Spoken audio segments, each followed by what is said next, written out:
Welcome back to our channel. This is the Job House Market Report, where we actually take a look at news regarding those who are affected by job loss, as well as housing news that affects real people. I got laid off from my job of 3.5 years, and I have no idea what's happening next. So I've had a little bit of time to process this. It's been almost a week since this happened. So truly, I've just been sitting with it, feeling what I feel, and just processing the whole thing. There's really not much of a story time per se. It was just a normal day until it wasn't. Basically, they said it was just due to sales and restructuring, and with that, my position was affected. So not really much to tell there, but I will say I wish they would have just done it that morning, because obviously they knew that was going to happen, but it would have been nice to not have gone through the entire day thinking everything was normal and fine when obviously it wasn't. I guess neither here nor there. That is what it is. It's definitely a crazy feeling because I've never not had a job since I was probably 16, and I'm now 28. So this is completely new territory, just different. Like, it's just a different feeling that I've never felt before. So processing that is just a thing in itself. From the business aspect, I know it's not personal. It really was just numbers on a spreadsheet kind of thing. But I genuinely thought some of the connections that I formed there were deeper and bigger than the job. So that part I took personal, not the me getting laid off, but like the after part of it, I guess. 2 people reached out to me, which I will forever be grateful to those 2 people. But I was just like a little hurt. I mean, my feelings did get hurt. Like, yeah, they did. Because I was like, if I was putting myself in someone else's shoes, or if like roles were reversed, like I would want to check on someone that I genuinely cared about, regardless if we were going to work together or not moving forward. Because at the end of the day, we're all human. And so that was kind of a wake-up call, I guess, that it really wasn't as genuine as I thought. But that's okay. And I also understand that, like, nobody owes me anything. Like, no one has to reach out. No one has to check in. Totally okay. We just move forward. That was just something I was sitting with at the very beginning of this. I genuinely do believe, though, that when one door closes, another one opens. It's hard to see what that looks like right now, because I don't know what's happening next. I don't know where I'm going, like what I'm going to be doing next. I know I'm going to be okay. I know my family's going to be okay.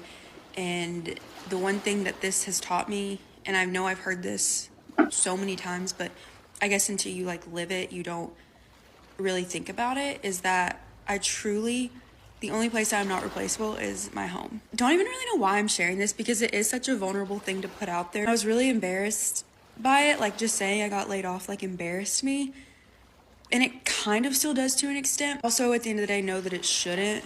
And so I'm trying to reframe my thinking, and my husband just keeps reminding me, and thank God for him, but he is just, your worth is not tied into a job. I'm still trying to be optimistic, and even though I wake up in disbelief, or like throughout the day, I'm like, okay, this is really life. Like, this is real life right now. God's not going to keep you somewhere that you're not supposed to be. You are going to be where you're meant to be, and that everything does happen for a reason. So whether it's you make the choice to leave or you're forced to leave, you're gonna get out of it one way or the other, regardless of how that looks. I'm just trusting and open to the possibilities that are out there. Anyone's going through this, I just hope that this is your reminder that you are worthy and you are valued, and those 2 things are not tied into a job.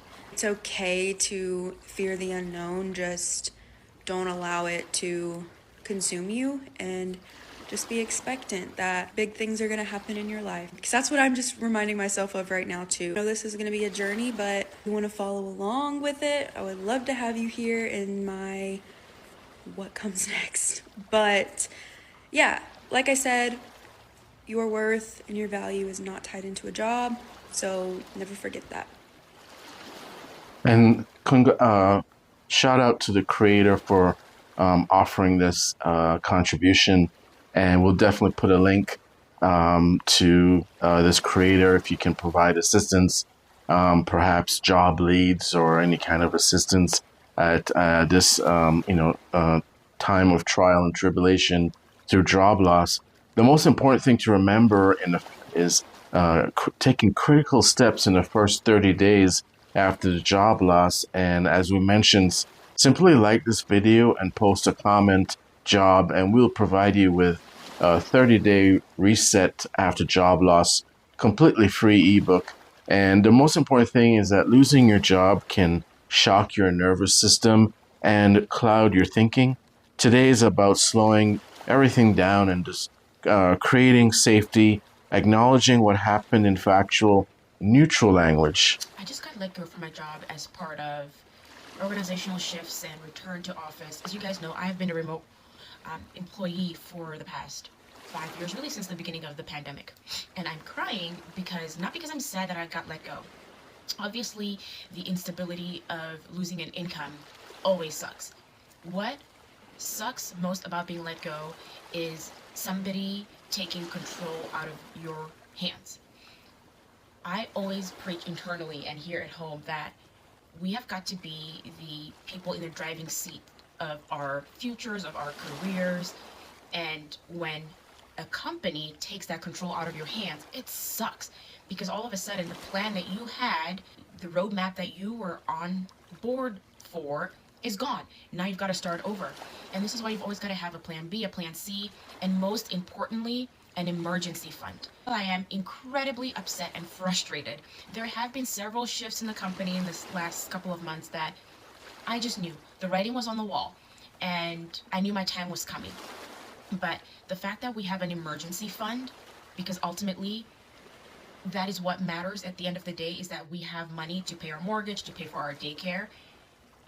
We have that as a fallback, and I can take time, maybe a week, to just collect my thoughts and put together a strategy for job hunting. Always be prepared for the unexpected, because ultimately companies will always put themselves first. And as much as you want to believe that you're part of the family, you like the people you work with, it's a business transaction, it's a business contract, and you've got to handle it as such. But please know that you are more than your job. You are more than what you do. Have a plan, have an emergency fund. Do not spend more than you need to. Live below your means. We are in strange times. That isn't beside me losing the job, just general messaging. Protect yourselves, treat yourself as a business, and always be looking for better opportunities, because companies would do the same, and they are. Yeah, this type of advice is so paramount to the first 30 days reset after a job loss, simply because you want to gather all of your paperwork so you can protect your future self. So we're zooming to day 3 and in our free ebook, and collect all employment and separation documents, review health insurance options and deadlines, mark important dates on the calendar, begin unemployment filing if eligible immediately, save confirmation numbers and screenshots of everything that you do. This is day 3 of the 30-day reset, and it's important that you adhere to specific steps to protect your life journey. And this was immeasurable advice as far as treating yourself as a corporation and seeing everything as far as being So I transactional. just got laid off.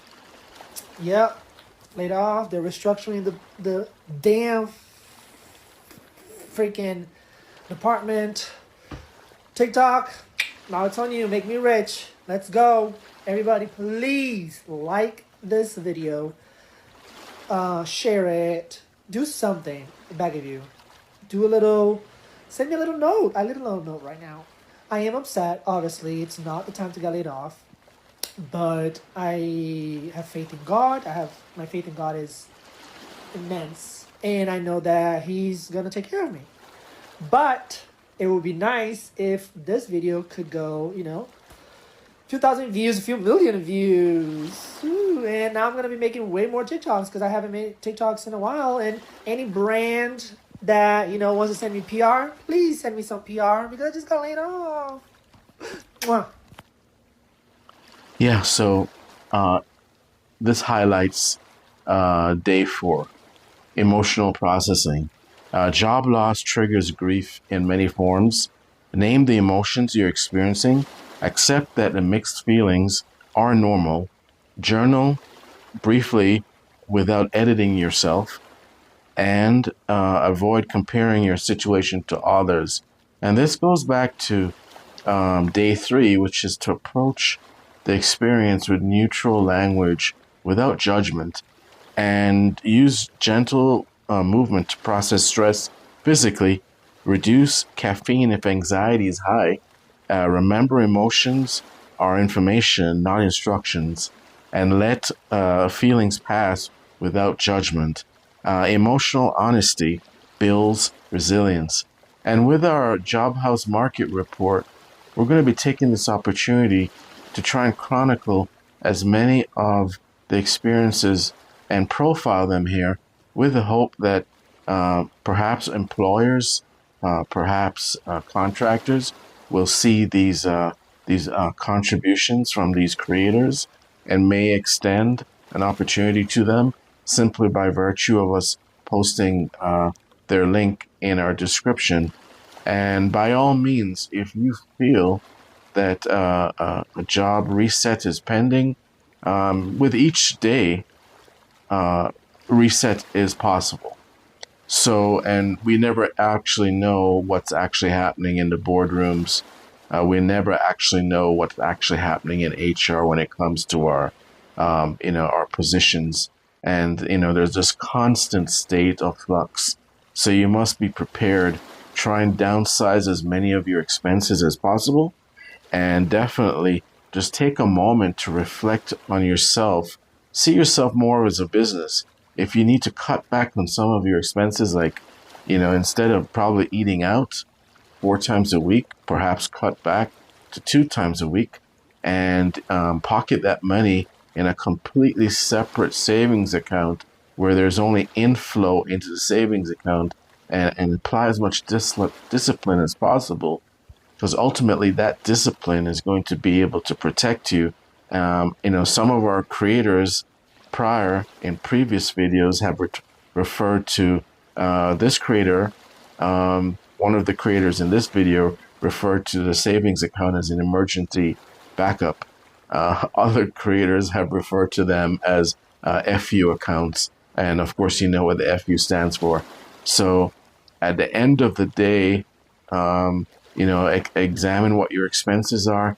If you can cut corners, if you have a 3-car household, possibly reduce your household to a 1-car household if you can, and divert a lot of those that money that you would normally have spent. And I'm not necessarily saying that people are generally living above their means, because we're living in very perilous and strange times. So what steps you need to take, and in some kind of anticipation mode going forward. But by all means, take this opportunity to try and save as much funds as you can going forward, and by all means have an emergency backup fund. If we take a look at day 6, which is titled Resume Audit, your resume should show impact, not duties. Create a new working version to reduce pressure. Replace responsibilities with outcomes. And this goes back to the previous video that we're talking about. Skills leverage outcomes. Quantify results whenever possible. Remove outdated or irrelevant roles. Use clean and simple formatting. Align language with current job postings. Limit length appropriately for your level. And then ask one trusted person for feedback. Progress matters more than perfection. So we just wanted to thank you for tuning in to this edition of the Job House Market Report. We're going to be providing daily chronicles as much as possible of what's happening with the job market. So by all means, please like and subscribe and share. And thank you for tuning in. And have a wonderful day. And we appreciate you tuning in to our channel. Thank you.